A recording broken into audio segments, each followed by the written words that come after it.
আসসালামু আলাইকুম। আমার ফেসবুকে যারা আছেন আপনাদের সবাইকে শুভেচ্ছা জানাচ্ছি। আপনাদেরকে একটা গুরুত্বপূর্ণ জিনিস বলতে চাচ্ছি। আমি সরকারে আসার আগে এবং এর পরে বহু মানুষ আমার সাথে ছবি তুলে রিকোয়েস্ট করে, অনেক করে ছবি তুলে। সরকারে আসার আগে এমনও হয়েছে, বহু প্রোগ্রামেও গিয়েছি, অনেকে ছবি তুলেছে।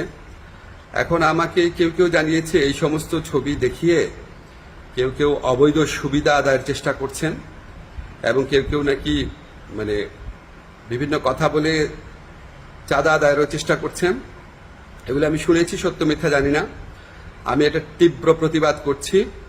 যারা এই সমস্ত কর্মকাণ্ড করছে বা করার চেষ্টা করছে, আপনারা তাদেরকে পুলিশে ধরিয়ে দিবেন। কোনো অবস্থাতেই কোনো কারণে আমার কথা বলে কোনো কারণে কেউ যদি কোনো রকম চাঁদা আদায়ের বা অবৈধ সুবিধা আদায়ের চেষ্টা করে, আপনারা তাদেরকে পুলিশে ধরিয়ে দিবেন, মামলা করবেন।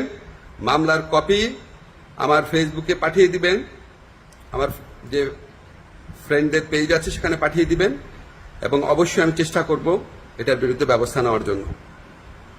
আমি বা আমার সরকারের কেউ কোনো রকম অবৈধ কাজের প্রশ্রয় দিবে না। এই সমস্ত কাজ যারা করার চেষ্টা করছেন বা করছেন তাদেরকে আমি কঠোর হুঁশিয়ারি জানাচ্ছি। বাংলাদেশের মানুষের সাথে কোনো রকম অন্যায় করবেন না, আমাদের কারো নাম ব্যবহার করবেন না, আমাদের নামে কোনো রকম চাঁদাবাজি, অবৈধ সুবিধা আদায়, কাউকে কোনো রকম হুমকি দেওয়া, এইসব থেকে বিরত থাকবেন। আমরা জানতে পারলে উপযুক্ত আইনগত ব্যবস্থা গ্রহণ করা হবে। সবাই ভালো থাকবেন, সুস্থ থাকবেন।